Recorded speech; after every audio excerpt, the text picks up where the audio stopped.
대통령 직속 환경위원회에서 연락이 왔습니다. 직접 서울에 가서 확인하세요.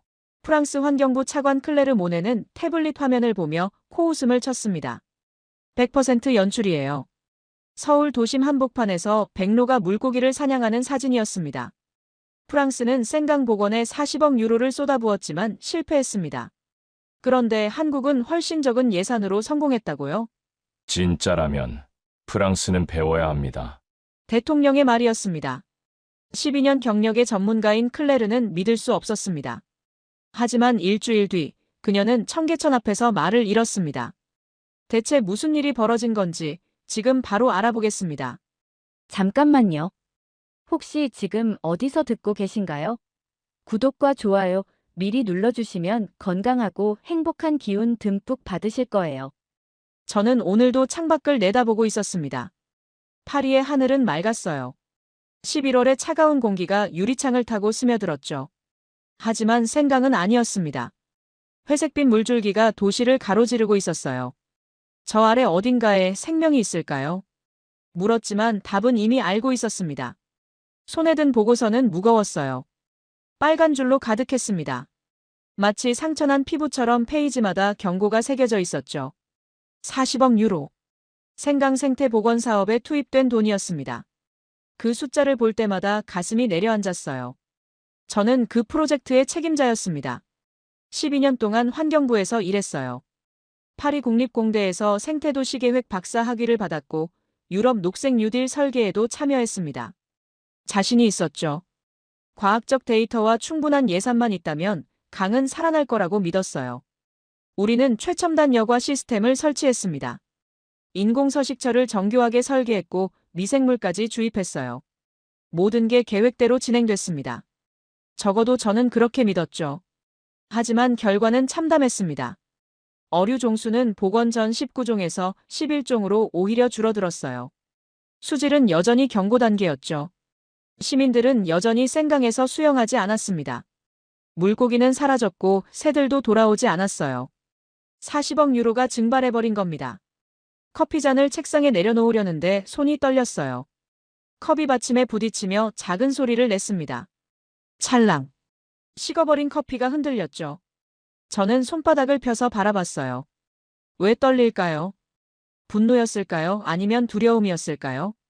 12년간의 경력이 이 보고서 한 장으로 무너지는 기분이었습니다. 그때 비서실장이 조용히 다가왔어요.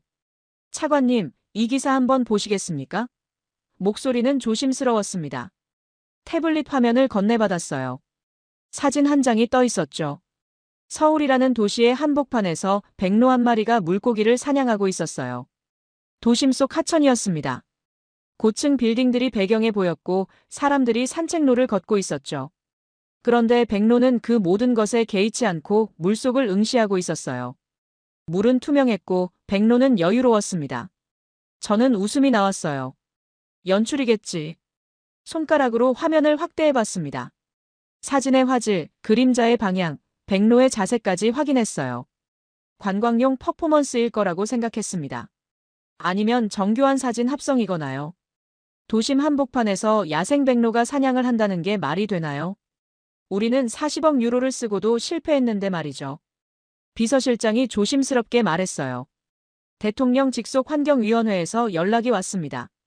직접 서울에 가서 확인하라고 하시네요. 뭘 확인하라는 겁니까? 제 목소리는 날카로웠습니다. 그것이 진짜라면 프랑스는 배워야 한다고 하셨습니다. 저는 태블릿을 내려놨어요. 배운다고요. 12년 경력의 환경 전문가인 제가 아시아의 어느 나라에서 배워야 한다는 겁니까? 자존심이 상했습니다. 하지만 명령은 명령이었죠. 저는 보고서를 덮었어요. 창밖의 생강이 다시 눈에 들어왔습니다. 죽어가는 강이었죠. 물 위로 안개가 희미하게 퍼져 있었어요. 저 안개 속에 생명이 있을까요? 없었습니다. 저는 그걸 너무 잘 알고 있었어요. 며칠 뒤, 저는 인천행 비행기에 몸을 실었어요. 샤를 드골 공항은 붐볐습니다. 탑승구로 걸어가면서 주머니 속 휴대폰이 진동했죠. 장리엔에게서 온 메시지였어요. 차관님, 저도 동행하겠습니다.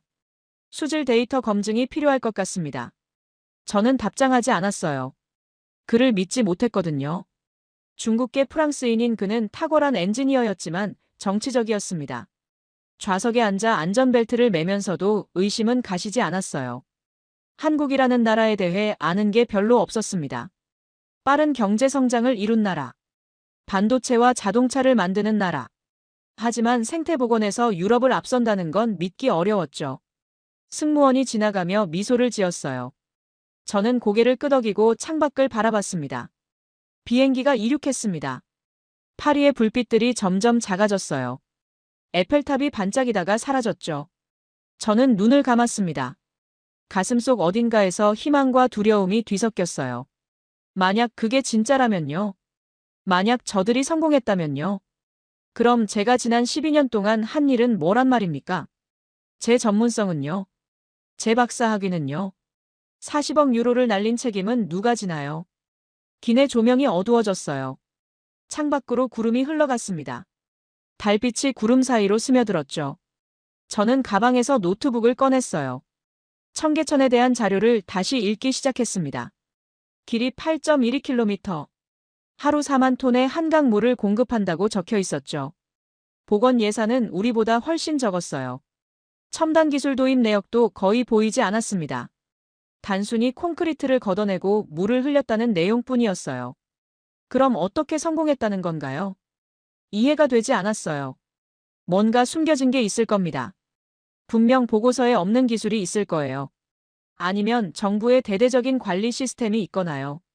저는 스스로를 안심시켰습니다. 스크린을 내리고 눈을 감았어요. 멀리서 엔진 소리가 웅웅 울렸죠. 제 심장도 그 리듬에 맞춰 뛰고 있었어요. 알 수 없는 긴장감이었습니다. 두려움이었을까요?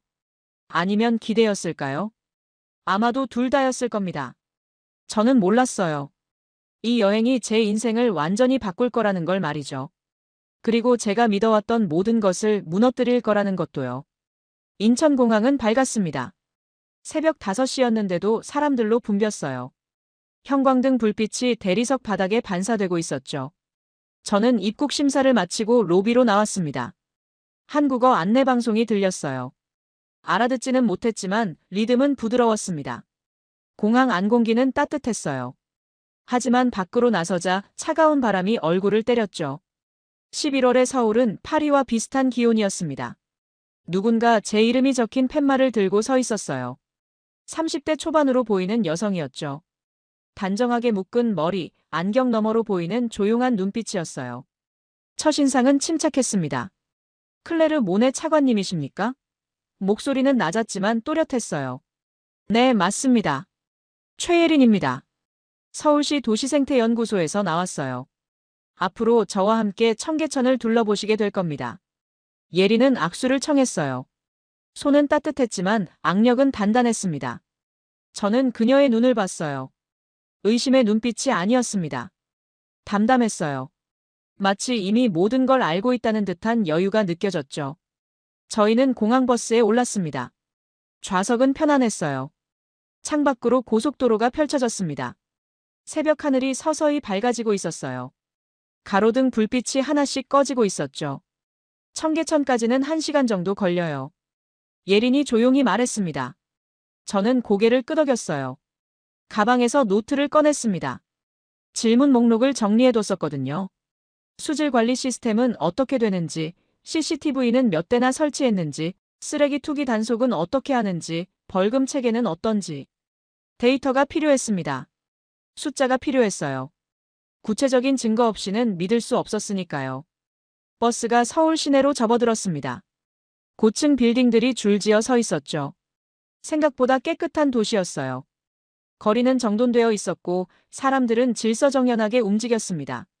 하지만 여전히 의심은 남아 있었어요. 도시가 깨끗한 것과 하천이 살아있는 것은 다른 문제니까요. 여기서 내리시면 됩니다. 예린이 일어섰어요. 종강역이라는 지하철역 앞이었습니다. 지하철로 가십니까? 청계천은 바로 역 앞이에요. 걸어서 2분이면 됩니다. 저희는 계단을 내려갔어요. 지하 통로는 생각보다 넓었습니다. 사람들이 빠른 걸음으로 지나갔죠. 출근 시간이 다가오고 있었어요. 구두 소리가 타일 바닥에 규칙적으로 울렸습니다. 그리고 다시 계단을 올라왔어요. 찬 공기가 얼굴을 때렸습니다. 그 순간이었습니다. 눈앞에 펼쳐진 풍경을 보고 저는 멈춰섰죠. 발이 땅에 박힌 것처럼 움직이지 않았어요. 이게 진짜입니까? 제 목소리는 떨리고 있었습니다. 청계천이었어요. 도심 한복판에 흐르는 물길이었습니다. 하지만 상상했던 것과는 완전히 달랐죠. 물은 유리처럼 투명했어요. 아니, 유리보다 더 투명했습니다. 바닥의 돌들이 선명하게 보였어요. 돌 사이사이 물풀도 보였죠. 물고기들이 떼지어 헤엄치고 있었습니다. 은빛 비늘이 햇살에 반짝였어요. 10마리, 20마리, 아니 그 이상이었습니다. 주변 산책로에는 시민들이 걷고 있었어요. 아무렇지 않게요. 마치 이게 당연한 일상인 것처럼 말이죠. 누군가는 커피를 들고 걸었고 누군가는 조깅을 하고 있었습니다. 어떤 사람은 벤치에 앉아 책을 읽고 있었어요. 저는 난간에 다가가 물을 내려다봤어요. 손을 뻗으면 닿을 것 같은 거리였습니다. 물이 흐르는 소리가 들렸어요. 잔잔하고 평화로운 소리였죠. CCTV는 어디 있습니까? 제가 물었습니다. 주변을 둘러봤지만 보이지 않았어요. 거의 없어요. 투기 감시 시스템은요? 그것도 없습니다. 무단 투기 벌금 조항은요? 물론 법은 있죠. 하지만 실제로 적발되는 경우는 거의 없어요. 예린이 담담하게 대답했습니다. 저는 이해가 되지 않았어요. 생강에는 CCTV가 수백 대 설치되어 있습니다. 쓰레기 투기를 막기 위해 순찰 인력도 배치되어 있어요. 그런데도 실패했죠. 그럼 어떻게 이렇게 깨끗하게 유지됩니까? 시민들이 알아서 지킵니다. 그게 가능한 겁니까? 예린이 처음으로 미소를 지었어요. 희미했지만 확신에 찬 미소였습니다.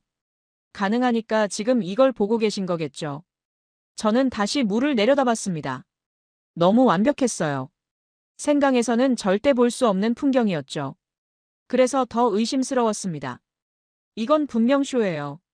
관광객을 위한 연출이거나 아니면 특별히 관리되는 구간일 거라고 생각했죠. 제 전문가적 직관이 그렇게 말했습니다. 자연은 이렇게 완벽하지 않아요. 인간의 통제 없이는 절대 이럴 수 없습니다. 다른 구간도 이렇습니까? 직접 확인하시면 됩니다. 전 구간이 같아요. 예린은 자신있게 말했습니다. 흔들림이 없었어요. 저는 카메라를 꺼내 사진을 찍었습니다. 증거가 필요했거든요. 파리로 돌아가서 보고해야 했으니까요. 셔터를 누를 때마다 가슴속에서 묘한 감정이 일었어요. 불편함이었을까요? 이 완벽함이 오히려 저를 불안하게 만들었습니다. 내가 무엇을 놓친 걸까? 그 생각이 머릿속을 계속 붙잡고 늘어졌어요. 그날 저녁 호텔방에서 노트를 펼쳤습니다. 침대에 앉아 펜을 들었죠. 첫 페이지에 이렇게 적었습니다. 너무 완벽하다. 진짜 자연은 이렇지 않다. 이건 쇼다. 하지만 펜을 놓으면서도 가슴 한구석이 불편했어요. 왜일까요? 확신이 흔들리고 있었던 걸까요? 창밖으로 서울의 야경이 보였습니다. 불빛들이 반짝이고 있었어요. 저 아래 어딘가에 청계천이 흐르고 있겠죠. 어둠 속에서도 물은 흐르고 물고기는 헤엄치고 백로는 사냥할 겁니다. 저는 커튼을 닫고 침대에 누웠어요. 눈을 감았지만 잠은 오지 않았습니다. 투명한 물속을 헤엄치던 은빛 물고기들이 자꾸 떠올랐어요. 그리고 예린의 조용한 목소리가 귓가에 맴돌았습니다. 가능하니까 지금 이걸 보고 계신 거겠죠. 새벽 5시. 알람이 울렸습니다. 저는 벌떡 일어나 옷을 챙겨 입었어요. 호텔 욕실 거울에 비친 제 얼굴은 피곤해 보였습니다. 하지만 눈빛만은 또렷했어요. 카메라와 삼각대를 가방에 넣었죠. 삼각대가 가방 안에서 딸깍 소리를 냈습니다. 내 눈으로 직접 확인하겠어. 호텔을 나와 택시를 잡았습니다. 청계천 광장으로 가주세요. 기사는 고개를 끄덕이며 출발했어요. 거리는 텅 비어 있었습니다. 가로등 불빛만이 도로를 밝히고 있었죠. 신호등이 바뀌어도 기다릴 차가 없었어요. 10분쯤 지나 청계천에 도착했습니다. 아직 어둠이 남아 있었어요. 하늘은 짙은 남색이었고 별 몇 개가 희미하게 반짝이고 있었습니다. 물 위로 희미한 안개가 퍼지고 있었죠. 공기는 차갑고 촉촉했어요. 저는 삼각대를 세우고 카메라를 고정했습니다. 손가락이 차가운 금속에 닿았어요. 물을 향해 렌즈를 맞췄습니다. 초점을 조정하고 노출을 확인했죠. 숨을 죽이고 기다렸습니다. 하늘이 조금씩 밝아졌어요. 남색이 푸른빛으로 변하고 다시 연한 주황빛이 섞여들었습니다. 안개가 천천히 흩어지기 시작했어요. 물 위를 미끄러지듯 움직이는 안개는 마치 살아있는 것 같았습니다. 그때였어요. 하얀 그림자 하나가 안개 속에서 걸어 나왔죠. 백로였습니다. 긴 목을 세우고 조심스럽게 물가를 걷고 있었어요. 발을 내디딜 때마다 물이 작게 출렁였습니다. 제 심장이 빠르게 뛰기 시작했습니다. 손에 땀이 났어요. 백로는 움직임을 멈췄습니다. 고개를 숙여 물을 응시했죠. 1초, 2초, 3초. 고요했습니다. 제 숨소리만 들렸어요. 그리고 순간적으로 목이 물속으로 쏘아졌습니다. 번개처럼 빨랐어요. 찰랑. 물이 튀었습니다. 백로의 부리에 은빛 물고기 한 마리가 꿰어 있었죠. 물고기는 아직 살아서 몸부림치고 있었어요. 저는 셔터를 눌렀습니다. 찰칵. 한 번, 두 번, 세 번. 조작이 아니었습니다. 연출이 아니었어요. 생명이었죠. 진짜 야생이었습니다. 이 순간은 그 어떤 정부 프로젝트도 만들어낼 수 없는 거였어요. 가슴이 두근거렸습니다. 그때 뒤에서 숨소리가 들렸어요. 느리고 깊은 호흡이었습니다. 저는 깜짝 놀라 돌아봤어요. 노인 한 분이 조용히 서 계셨죠. 한 2미터쯤 떨어진 곳이었습니다. 줄무늬 내복 위에 군용 야상을 걸치고 있었어요. 낡았지만 깨끗했습니다. 낡은 손가방을 들고 계셨죠. 얼굴에는 주름이 깊게 패여 있었지만 눈빛은 맑았습니다. 저놈이 5번째예요. 노인이 영어로 말했습니다. 발음은 약간 투박했지만 정확했어요. 넘버 5라고 부르죠. 매일 아침 여기 와요. 저는 당황했습니다. 영어를 하실 줄은 몰랐어요. 백로한테 번호를 매기신 겁니까? 그럼요. 나 여기서 20년째 지켜보고 있어요. 노인은 천천히 제 옆으로 걸어왔습니다. 걸음걸이는 느렸지만 안정적이었어요. 용산 미군기지 PX에서 일한 적 있어서 영어도 가능하고요. 궁금한 거 있으면 물어보세요. 노인은 환하게 웃었습니다. 이가 듬성듬성했지만 미소는 따뜻했어요. 제 이름은 박만복입니다. 저는 악수를 청했습니다. 손은 거칠었어요. 오랜 세월 노동한 손이었죠. 하지만 악력은 여전히 강했습니다. 저는 클레르예요. 프랑스에서 왔습니다. 아, 프랑스. 좋은 나라지. 생강도 있고, 에펠탑도 있고. 박만복은 고개를 끄덕였어요. 그런데 생강은 어떻습니까? 물고기 있습니까? 저는 대답하지 못했습니다. 목이 막혔어요. 박만복은 제 표정을 읽었는지 더 묻지 않았습니다. 대신 손가방을 열었어요. 낡은 녹색 수첩을 꺼냈습니다. 표지는 낡아서 구겨져 있었고 모서리는 헤어져 있었어요. 이거 보세요. 수첩을 펼쳐 보여줬죠. 손글씨로 빼곡하게 적혀 있었어요. 날짜별로 정리된 기록이었습니다. 2024년 3월 15일, 백로 3마리 출현. 오전 6시 20분. 날씨 흐림. 2024년 4월 2일, 쉬리떼 발견. 중류 여울 구간. 약 50마리 추정. 2024년 5월 20일, 원앙 한 쌍 정착. 하류 구간 버드나무 아래. 물고기 이름도 적혀 있었어요. 피라미, 붕어, 잉어, 메기, 돌고기, 버들치. 영어 이름까지 병기되어 있었습니다. 심지어 라틴어 학명도 적혀 있었어요. 이 기록을 언제부터 하신 겁니까? 제 목소리는 떨리고 있었습니다. 2005년부터요. 청계천이 복원되고 나서 매일 걸었어요. 박만복은 수첩을 한 장 한 장 넘겼습니다. 그러다 보니 자꾸 눈에 들어오더라고요. 어떤 새가 오는지, 물고기가 늘어나는지, 어느 구간에 물풀이 자라는지. 연필로 그린 스케치도 있었어요. 백로의 비행 자세, 물고기의 움직임, 물풀의 성장 패턴까지 세밀하게 그려져 있었죠. 그림 실력은 서툴렀지만 관찰은 정확했습니다. 왜 이렇게까지 하십니까? 제가 물었습니다. 진심으로 궁금했어요. 박만복은 청계천을 바라봤습니다. 잠시 침묵이 흘렀어요. 지켜보는 게 제일 어려운 일이거든요. 그의 목소리는 낮았습니다. 누가 알아주지도 않고 돈도 안 되고 훈장도 안 주죠. 하지만 누군가는 해야 합니다. 왜요? 안 그러면 사라지니까요. 사람들이 잊어버리니까요. 박만복은 수첩을 덮었어요. 이 물이, 이 새들이, 이 물고기들이 여기 있다는 걸 누군가는 기억해야죠. 그래야 다음 세대도 지킬 수 있으니까요. 백로가 날아올랐습니다. 하얀 날개가 아침 하늘에 펼쳐졌어요. 날갯짓 소리가 공기를 갈랐습니다. 푸드득. 백로는 천천히 상류 쪽으로 날아갔어요. 저는 그 뒷모습을 멍하니 바라봤습니다. 가슴속 어딘가에서 무언가가 흔들리고 있었어요. 확신이었을까요? 아니면 오만이었을까요? 저는 12년 동안 뭘 한 걸까요? 데이터를 모으고 보고서를 쓰고 예산을 집행했죠. 하지만 이 노인처럼 매일 아침 나와서 지켜본 적은 없었습니다. 이 노인처럼 하나하나 이름을 불러준 적도 없었어요. 망만복님. 네. 이 수첩. 정부에 제출하신 적 있습니까? 아니요. 그냥 내가 보려고 쓰는 거예요. 하지만 이건 귀중한 자료입니다. 연구 가치가 있어요. 박만복이 웃었습니다. 연구는 학자들이 하는 거고 나는 그냥 지켜보는 거죠. 저는 정확히 알 수 없었습니다. 하지만 한 가지는 분명했어요. 제 안에 균열이 생기기 시작했다는 거였죠. 작은 금이었지만 점점 커지고 있었습니다. 서울시설공단 회의실. 형광등 불빛이 유리 테이블에 차갑게 반사되고 있었어요. 9시 정각이었습니다. 저는 노트북을 펼쳐놓고 자리에 앉았어요. 맞은편에 예린 박사가 앉아 있었죠. 그녀는 서류를 정리하고 있었습니다. 침착한 손놀림이었어요. 그때 문이 열렸습니다.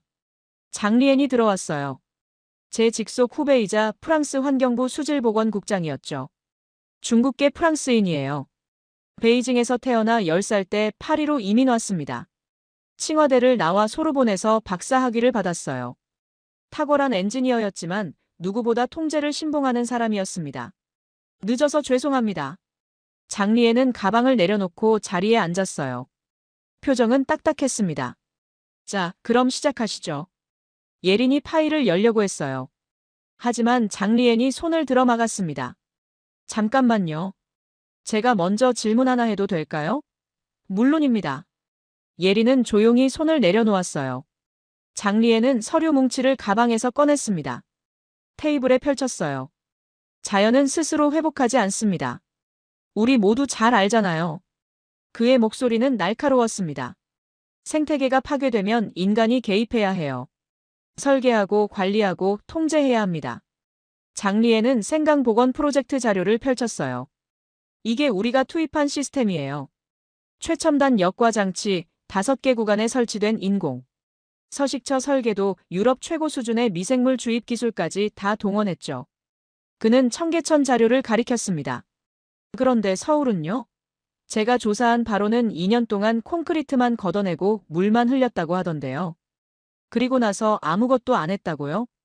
장리엔이 웃었습니다. 냉소적인 웃음이었죠. 비웃음에 가까웠어요. 저는 정치적 마케팅 냄새가 납니다. 사진 몇 장 찍어서 언론에 뿌리고 성공했다고 포장하는 거죠. 저는 장리엔을 바라봤어요. 그의 눈빛에는 경멸이 담겨 있었습니다. 한국에 대한 경멸이었을까요? 아니면 자신이 실패한 생강 프로젝트에 대한 자기 방어였을까요? 예린은 침착했어요. 표정 하나 변하지 않았습니다. 조용히 자신의 노트북을 돌렸어요. 화면에 그래프가 떠올랐죠. 자연 정착종 분포도입니다. 국립중앙과학관에서 2년마다 조사한 자료예요. 그래프는 꾸준히 상승 곡선을 그리고 있었어요. 2005년부터 지금까지 한 번도 떨어진 적이 없었습니다. 수질 민감 생물 분포도도 있습니다. 다음 슬라이드가 넘어갔어요. 쉬리가 서식하고 있어요. 순간 회의실이 조용해졌습니다. 장리엔의 얼굴이 굳었어요. 손이 서류 위에서 멈췄습니다. 쉬리요? 그 1급수 민물고기 말입니까? 네. 쉬리는 수질에 매우 민감한 어종이에요. 1급수에서 2급수 사이에서만 살죠. 조금이라도 오염되면 즉시 폐사합니다. 예린은 사진 한 장을 꺼냈습니다. 청계천 바닥을 유영하는 쉬리의 모습이었어요.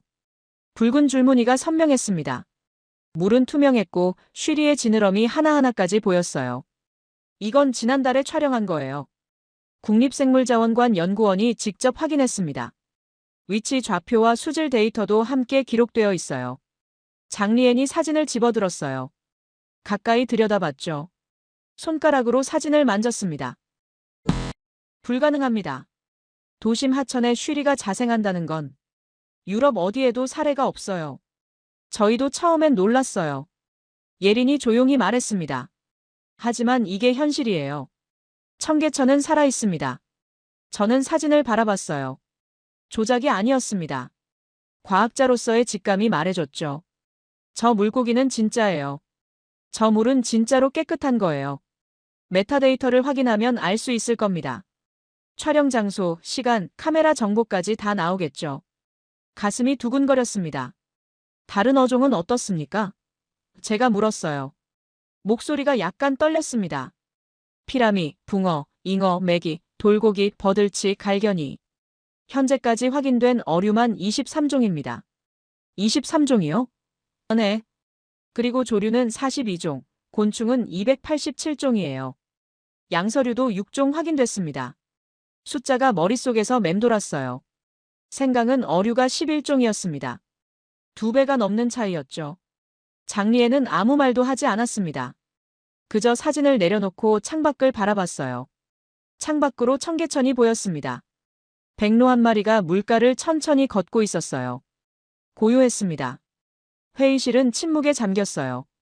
형광등 소리만 희미하게 웅웅 울렸습니다. 에어컨 바람이 서류를 살짝 흔들었죠. 저는 손을 꽉 쥐었어요. 무언가가 무너지고 있었습니다. 제가 12년 동안 믿어왔던 것들이요. 통제해야 한다고 생각했어요. 설계해야 한다고 믿었죠. 인간이 철저하게 관리해야 자연이 돌아온다고 확신했습니다. 생강에 40억 유로를 쏟아부은 이유도 그래서였어요. 최첨단 기술로 완벽하게 통제하면 성공할 거라고 믿었죠. 하지만 여기서는 달랐어요.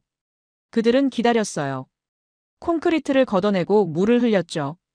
그리고 자연이 스스로 돌아올 때까지 기다렸습니다. 통제하지 않았어요. 설계하지 않았죠. 그냥 기다렸습니다. 다음 일정은 현장 조사입니다. 예린이 말했죠. 직접 보시면 더 이해가 빠르실 거예요. 내일 오전 9시에 중류 구간에서 뵙겠습니다. 저는 고개를 끄덕였습니다. 입이 말랐어요. 커피를 한 모금 마셨지만 목은 여전히 건조했습니다. 회의가 끝나고 복도로 나왔어요. 장리엔이 제 옆으로 다가왔습니다. 차관님, 뭔가 이상하지 않습니까? 그의 목소리는 낮았어요. 뭐가요? 너무 완벽해요. 마치 준비된 것처럼. 우리가 오는 걸 알고 미리 세팅한 거 아닙니까? 저는 그의 눈을 봤어요. 의심으로 가득했죠. 하지만 저는 달랐습니다. 쉬리를 본 순간 저는 알았어요. 이건 조작이 아니라는 걸요. 내일 현장에 가봅시다. 그때 다시 이야기하죠. 장리에는 대답하지 않았어요. 그저 고개를 돌렸습니다. 엘리베이터 문이 닫혔어요. 거울에 비친 제 얼굴이 낯설었습니다. 피곤해 보였고 흔들리고 있었어요. 12년 경력의 환경 전문가. 박사학위 소지자. 유럽 녹색 뉴딜 설계 참여자. 하지만 지금 제 안에서는 모든 게 흔들리고 있었습니다. 그날 오후 예린과 함께 청계천 하류로 향했습니다. 택시에서 내려 산책로를 걸었어요. 도심의 바쁜 에너지가 서서히 멀어졌습니다. 고층 빌딩들이 줄어들고 나무들이 늘어났죠. 버드나무 가지가 물 위로 드리워져 있었어요. 물소리가 더 크게 들렸습니다. 새소리도 섞여 있었어요. 멀리서 참새떼가 지저귀고 있었죠. 이쪽은 생물 다양성이 가장 높은 구간이에요. 예린이 말했습니다. 상류보다 물살이 느리고 수심도 다양해서 여러 종이 서식하기 좋죠. 저희는 산책로를 천천히 걸었어요. 발소리만 조용히 울렸죠. 바람이 불 때마다 나무잎이 바스락거렸습니다. 가을 냄새가 났어요. 흙과 물과 낙엽이 섞인 냄새였습니다. 그때 물 위에 움직임이 보였습니다. 깃털 물이었어요. 저는 걸음을 멈췄습니다. 원앙이었어요. 수컷과 암컷 한 쌍이 나란히 헤엄치고 있었죠. 수컷의 화려한 깃털이 햇살에 반짝였습니다. 주황색, 녹색, 흰색이 조화를 이루고 있었어요. 암컷은 차분한 갈색이었죠. 두 마리는 천천히 고요히 물 위를 미끄러졌습니다. 물결도 거의 일지 않았어요. 저는 숨을 죽였습니다. 카메라를 들려다가 멈췄어요. 그때 옆에서 발소리가 들렸습니다. 한 가족이 다가오고 있었죠. 엄마와 5살쯤 되어 보이는 아이였어요. 아이는 점퍼를 입고 있었고 한 손에는 빵 조각을 들고 있었습니다. 아이가 원앙을 보고 입을 벌렸어요. 엄마, 저거 봐. 오리다. 아이의 목소리는 신이 나 있었습니다. 엄마가 슬쩍 아이의 어깨를 감싸며 속삭였어요. 쉿. 놀라게 하면 안 돼. 원앙이야. 천연기념물이거든. 천연기념물이 뭐야? 아주 소중한 새라는 뜻이야. 그러니까 조용히 봐야 돼. 아이는 입술을 꾹 깨물며 고개를 끄덕였습니다. 두 손으로 입을 가렸어요. 빵 조각도 주머니에 넣었습니다. 가족은 조용히 원앙을 지켜봤어요. 사진도 찍지 않았습니다. 그저 바라볼 뿐이었죠. 2분쯤 지났을까요? 원앙은 사람들을 의식하지 않았어요. 여전히 평화롭게 헤엄치고 있었습니다. 가끔 고개를 물속에 담그더니 물풀을 뜯어먹었어요. 조용히 가자. 엄마가 아이 손을 잡고 천천히 자리를 떴습니다. 아이는 뒤돌아보며 작게 손을 흔들었어요. 원앙에게 인사하는 거였죠. 저는 그 모습을 보고 있었습니다. 가슴이 뭉클해졌어요. 원앙은 천연기념물이에요. 예린이 조용히 설명했습니다. 시민들이 조심스럽게 배려하죠. 굳이 시키지 않아도요. 아이들도 어릴 때부터 배웁니다. 자연스럽게요. 저는 그 가족을 바라봤어요. 엄마는 아이에게 뭔가 속삭이고 있었습니다. 아이는 진지하게 듣고 있었죠. 고개를 끄덕이며 무언가 질문하고 있었어요. 교육이었어요. 강요가 아닌 자연스러운 배움이었습니다. 벌금 조항도 CCTV도 경고문도 없었어요. 그저 엄마의 조용한 목소리 하나가 아이의 마음에 새겨지고 있었습니다. 외국인 커플이 다가왔어요. 젊은 남녀였습니다. 여자가 스마트폰으로 사진을 찍더니 남자에게 보여줬어요. 우리 싱가포르에서 왔어요. 여자가 영어로 말을 걸어왔죠. 저는 프랑스어 억양이 섞인 영어로 대답했습니다. 저는 프랑스에서 왔어요. 와, 프랑스요? 생강도 이렇게 깨끗합니까? 그 순간 말문이 막혔어요. 아니요. 아직은요. 이 강이 인스타그램에 떠서 찾았는데 상상 이상이에요. 도심 한복판에 이런 고요가 있다니. 사람들도 모두 배려하고요. 정말 조용하죠. 제가 대답했습니다. 사람들이 모두 자발적으로 배려하는 것 같아요. 그렇죠. 처음에는 놀랐어요. 우리나라에도 이런 곳이 있으면 좋겠어요. 커플은 다시 원앙을 바라봤어요. 남자가 여자의 어깨에 팔을 두르며 속삭였습니다. 여자가 웃었어요. 저도 함께 봤습니다. 생강에는 이런 풍경이 없었어요. 파리 시민들도 자연을 사랑하지만 뭔가 달랐습니다. 통제가 필요했죠. 규칙이 있어야 했고 벌금이 있어야 했어요. CCTV가 감시해야 했습니다. 누군가 쓰레기를 버리면 즉시 신고해야 했죠. 하지만 여기는 달랐어요. 아무도 감시하지 않았지만 모두가 지켰습니다. 법이 아니라 문화였어요. 강요가 아니라 자발이었죠. 존중이 통제를 대신하고 있었습니다. 원앙이 물속으로 고개를 담갔습니다. 물고기를 찾는 거였어요. 잠시 후 고개를 들었죠. 아무것도 잡지 못했지만 다시 시도했습니다. 포기하지 않았어요. 저는 그 모습을 보면서 생각했어요. 사람과 자연이 서로를 밀어내지 않는 공간이 있다는 것을요. 존중이 통제를 대신하는 곳이 있다는 것을요. 두려움이 아니라 신뢰로 지켜지는 공간이 있다는 것을요. 예린 씨. 네. 시민들이 정말 스스로 지킵니까? 정부가 캠페인을 한다거나 교육 프로그램이 있다거나. 물론 초기에는 있었어요. 2005년 복원 직후에는 홍보도 많이 했고 시민 교육도 했죠. 하지만 지금은 거의 안 해요. 이미 문화가 됐거든요. 문화요? 네. 우리 것을 지키는 거죠. 정부 것이 아니라 우리 것이요. 청계천은 서울 시민들의 일상이에요. 출근길에 지나가고 점심시간에 산책하고 주말에 가족과 함께 오는 곳이죠. 그러니까 지키는 거예요. 내 공간이니까요. 저는 고개를 끄덕였습니다. 그 말이 이해됐어요. 생강은 정부의 프로젝트였습니다. 시민들에게는 남의 일이었죠. 40억 유로가 투입됐다는 뉴스를 봤지만 자기 일이라고 느끼지 않았어요. 정부가 알아서 하겠지 생각했을 겁니다. 하지만 청계천은 달랐어요. 이건 그들의 일상이었습니다. 그들의 산책로였고 그들의 쉼터였으며 그들의 자연이었어요. 소유가 아니라 공유였지만 그 공유가 책임감을 만들었습니다. 원앙이 날아올랐습니다. 물방울이 튀며 햇살에 반짝였죠. 날갯짓 소리가 공기를 갈랐어요. 푸드득. 저는 그 순간을 놓치지 않고 카메라에 담았습니다. 하지만 사진보다 더 선명한 건 제 마음속에 새겨진 이 풍경이었어요. 그리고 제 안에서 무언가가 또 무너지는 소리가 들렸습니다. 저녁 7시. 청계천 광장에 사람들이 모여들기 시작했어요. 오늘은 서울빛 초롱축제가 열리는 날이었습니다. 예린이 호텔로 전화를 걸어왔어요. 밤에 청계천도 보셔야 해요. 다른 모습이거든요. 저는 택시를 타고 광장으로 향했습니다. 해가 지고 있었어요. 하늘이 주황빛으로 물들었죠. 빌딩 유리창에 석양이 반사되어 도시 전체가 불타는 것 같았습니다. 광장에 도착하자 예린이 기다리고 있었어요. 딱 좋은 시간에 오셨네요. 곧 조명이 켜질 거예요. 사람들이 점점 모여들고 있었습니다. 가족 단위가 많았어요. 아이들이 뛰어다니고 연인들이 손을 잡고 걸었죠. 노인들도 천천히 산책하고 있었습니다. 가로등이 하나씩 켜지기 시작했어요. 그리고 첫 번째 조명이 물 위에 떠올랐습니다. 저는 숨을 멈췄어요. 정조대왕의 어가 행렬이었어요. 한지로 만든 거대한 구조물이었습니다. 높이가 5m는 좋게 넘어 보였어요. LED 조명이 안에서 은은하게 빛나고 있었죠. 왕의 가마가 중앙에 있었고 호위 무사들이 양옆을 지키고 있었어요. 깃발 행렬까지 정교했습니다. 바람이 불 때마다 한지가 살랑거렸어요. 물에 비친 반영까지 포함하면 2배로 장엄했습니다. 와! 제 입에서 감탄이 흘러나왔어요.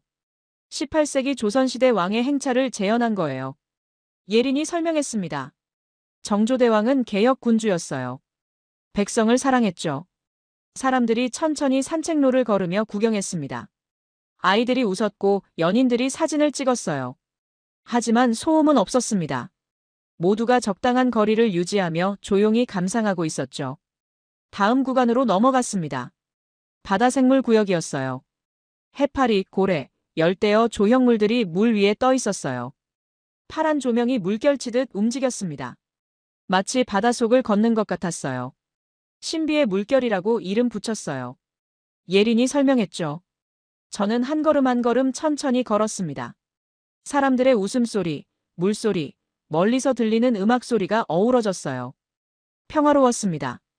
축제였지만 시끄럽지 않았죠. 빛은 화려했지만 자극적이지 않았어요. 모든 게 절제되어 있었습니다.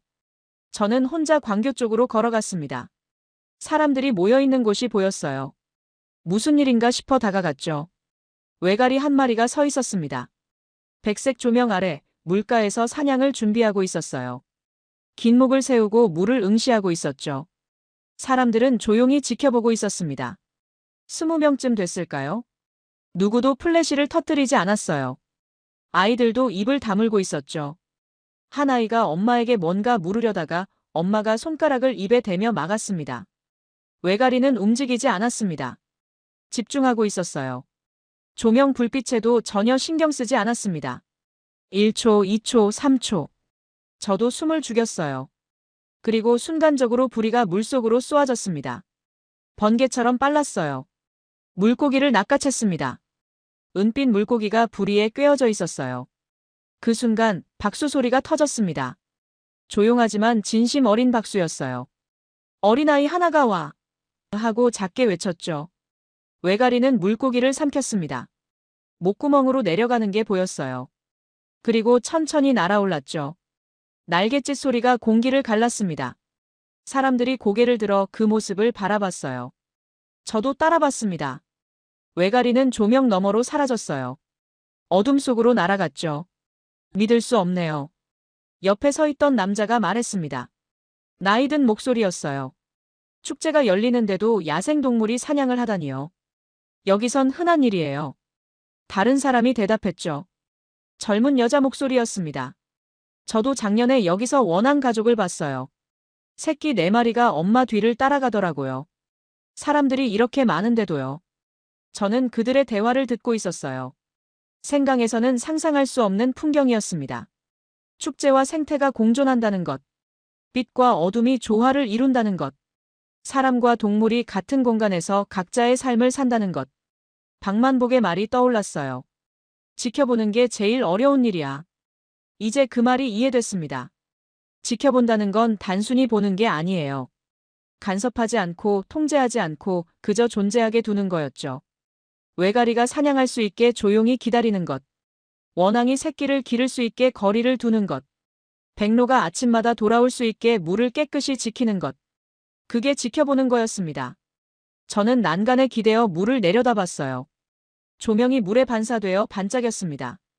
주황빛, 파란빛, 보라빛이 물결에 따라 일렁였어요. 물고기들이 그 빛 사이를 헤엄치고 있었습니다. 조명에도 놀라지 않았어요. 이미 익숙한 거였죠. 가슴이 뜨거워졌습니다. 눈시울이 촉촉해졌어요. 왜 그랬을까요? 아마도 제가 잃어버렸던 뭔가를 여기서 발견했기 때문일 거예요. 환경을 지킨다는 게 무엇인지요? 자연과 공존한다는 게 무엇인지요? 저는 12년 동안 착각하고 있었습니다. 자연을 살리려면 인간이 모든 걸 설계해야 한다고 믿었어요. 통제하고 관리하고 감시해야 한다고 생각했죠. 하지만 여기 사람들은 달랐습니다. 그들은 자연에게 자리를 내어줬어요. 그리고 자연은 돌아왔습니다. 조용히, 천천히 하지만 확실하게요. 축제는 계속되고 있었습니다. 하지만 저는 더 이상 조명을 보지 않았어요. 그저 물을 바라봤습니다. 어둠 속에서도 흐르는 생명을요. 그리고 그 생명을 지키는 사람들의 조용한 배려를요. 다음 날 아침 일찍 현장 조사가 시작됐습니다. 국립중앙과학관 연구팀이 함께했어요. 수중 카메라, 어망, 수질 측정기까지 준비됐죠. 저와 장리엔도 동행했습니다. 청계천 중류 구간이었어요. 물살이 조금 빠른 여울 지역이었죠. 여기가 쉬리 서식 구간입니다. 연구원이 설명했어요. 첫 번째 어망을 설치하겠습니다. 어망이 물속으로 들어갔습니다. 10분을 기다렸죠. 그리고 천천히 끌어올렸어요. 그물 안에서 은빛이 번쩍였습니다. 피라미였어요. 6마리가 팔딱거리고 있었죠. 피라미, 돌고기, 버들치. 모두 건강한 개체입니다. 연구원이 하나씩 확인했어요. 저는 카메라로 기록했습니다. 두 번째 어망을 조금 더 상류에 설치했어요. 여울이 센 곳이었습니다. 쉬리는 여울을 좋아해요. 산소가 풍부하거든요. 다시 10분을 기다렸습니다. 장리에는 팔짱을 끼고 서 있었어요. 표정이 굳어 있었죠. 어망이 올라왔습니다. 그 순간 붉은 줄무늬가 보였어요. 쉬리였습니다. 3마리가 그물 안에 있었죠. 확인됐습니다. 쉬리예요. 연구원이 조심스럽게 한 마리를 들어 올렸어요. 길이는 약 10cm였습니다. 붉은 줄무늬가 선명했어요. 비늘은 건강하게 빛났죠. 이 물고기는 2급수 이상에서만 삽니다. 청계천 수질이 유럽 기준으로 어등급이라는 증거예요. 국립중앙과학관 박사가 설명했습니다. 저는 쉬리를 가까이서 봤어요. 작지만 강한 생명이었습니다. 이 물고기가 여기 산다는 건 이 물이 진짜로 깨끗하다는 뜻이었죠. 다른 어종 현황도 보여드릴까요? 연구원이 태블릿을 꺼냈어요. 화면에 통계 자료가 떠올랐습니다. 2005년 복원 직후 확인된 생물종은 552종이었어요. 552종이요? 네. 그런데 지금은 668종입니다. 제 손이 멈췄어요. 668종이라고요? 어류 23종, 조류 42종, 곤충 287종, 양서류 6종, 식물 310종이에요. 장리엔이 입을 열었습니다. 생강은요? 생강은 현재 약 47종 정도로 파악됩니다. 침묵이 흘렀어요. 668대 47, 14배 차이였습니다. 저는 숫자를 다시 확인했어요. 틀린 게 없었습니다. 어떻게? 이게 가능합니까? 제가 물었죠. 예린이 조용히 대답했어요. 우린 기다렸어요. 자연이 스스로 돌아올 때까지요. 설계하지 않았다는 말입니까? 최소한으로만 했어요. 물길을 복원하고 수질을 관리하고 시민들이 배려하도록 문화를 만들었죠. 나머지는 자연이 알아서 했어요. 장리에는 아무 말도 하지 않았습니다. 그저 청계천을 바라봤어요. 저도 물을 내려다봤습니다.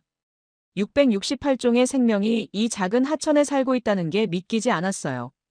연구원이 쉬리를 다시 물속에 놓아줬습니다. 붉은 줄무늬가 물살을 타고 사라졌죠. 저는 그 모습을 보면서 깨달았어요. 우리가 생강에서 실패한 이유를요. 우리는 자연을 통제하려고 했습니다.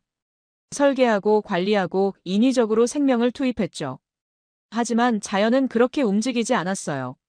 자연은 기다림을 원했습니다. 시간을 원했고 공간을 원했으며 자유를 원했죠. 한국 사람들은 그걸 이해했어요. 그래서 성공한 겁니다. 해가 높이 떠올랐습니다. 물이 반짝였어요. 어딘가에서 백로가 울었습니다. 저는 노트에 이렇게 적었어요. 기술이 아니라 철학이었다. 파리로 돌아온 건 일주일 뒤였습니다. 공항에서 집으로 가는 택시 안에서 생강을 봤어요. 여전히 회색빛이었죠. 하지만 이제는 달라 보였습니다. 가능성이 보였어요. 다음 날 프랑스 환경부 전략회의가 열렸습니다. 장관님과 국장들이 모두 참석했죠. 저는 발표 자료를 준비했어요. 첫 슬라이드는 청계천 백로 사진이었습니다. 새벽 안개 속에서 사냥하던 그 순간이었죠. 여러분, 이건 조작이 아닙니다. 저는 침착하게 말했어요. 이건 야생이 돌아온 도시입니다. 회의실이 조용해졌습니다. 저는 다음 슬라이드를 넘겼어요. 쉬리 사진, 원앙 사진, 668종 통계 자료. 하나씩 설명했습니다. 장리에는 자리에 앉아 있었어요. 침묵하고 있었죠. 더 이상 부정할 수 없었을 겁니다. 우리가 놓친 건 기술이 아니라 철학입니다. 제 목소리가 회의실에 울렸어요. 우리는 자연을 설계하려고 했습니다. 하지만 한국은 기다렸어요. 그게 차이였습니다. 장관님이 질문했어요. 그럼 우리도 청계천 방식을 도입할 수 있겠습니까? 가능합니다. 하지만 시간이 필요해요. 그리고 무엇보다 시민들의 참여가 필요합니다. 구체적으로 어떻게 하면 되죠? 첫째, 과도한 통제를 줄여야 해요. 둘째, 시민들이 주인이라고 느끼게 해야 합니다. 셋째, 기다려야 해요. 자연이 스스로 돌아올 때까지요. 회의는 2시간 동안 이어졌습니다. 결론은 명확했어요. 청계천식 모델을 생강에 시범 도입하기로 했습니다. 라인강과 포강에도 적용을 검토하기로 했죠. 회의가 끝나고 복도로 나왔을 때 장리엔이 다가왔어요. 차관님. 네. 제가 틀렸습니다. 그가 고개를 숙였어요. 통제가 답인 줄 알았어요. 하지만 청계천을 보고 깨달았습니다. 저는 그의 어깨에 손을 얹었어요. 우리 함께 해봅시다. 생강에 백로가 나타날 때까지요. 장리엔이 고개를 끄덕였습니다. 몇 달이 지났습니다. 저는 개인 휴가를 냈어요. 다시 서울로 향하는 비행기에 올랐죠. 이번엔 의심이 아니었습니다. 감사였어요. 인천공항에 도착해 곧바로 청계천으로 갔습니다. 새벽 5시였어요. 익숙한 풍경이 눈에 들어왔죠. 그리고 그곳에 박만복이 서 있었습니다. 여전히 군용 야상을 입고 손가방을 들고 있었어요. 안녕하세요, 박만복님. 오, 클레르. 다시 왔구만. 우리는 악수를 나눴습니다. 넘버 5, 아직 여기 있습니까? 박만복이 웃었어요. 당연하지. 저기 봐. 그가 가리킨 곳에 백로 한 마리가 서 있었습니다. 여전히 조용히 물을 응시하고 있었죠. 여전하네요. 그래. 우리가 지켜주는 한 계속 있을 거야. 박만복은 물가로 걸어갔어요. 바닥에 비닐 조각 하나가 떨어져 있었습니다. 그는 그걸 조용히 주워 쓰레기통에 넣었어요. 뒤돌아보지도 않았습니다. 당연한 일이라는 듯이요. 저는 그 뒷모습을 바라봤어요. 가슴이 뭉클했습니다. 진짜 변화는 이렇게 조용히 온다는 걸 알았죠. 거창한 구호가 아니라 작은 행동에서요. 청계천은 흐르고 있었습니다. 물은 맑았고 백로는 여전했으며 시민들은 조용히 산책하고 있었어요. 저는 생강을 떠올렸습니다. 언젠가는요. 언젠가 생강에도 백로가 돌아올 거예요. 시민들이 조용히 배려하고 자연이 스스로 돌아오는 그날이 올 겁니다. 그때까지 저는 기다리겠어요. 한국이 그랬던 것처럼요. 해가 떠올랐습니다. 청계천이 황금빛으로 반짝였어요. 새로운 하루가 시작되고 있었죠. 그리고 어딘가에서 생강의 새로운 하루도 시작되고 있을 겁니다.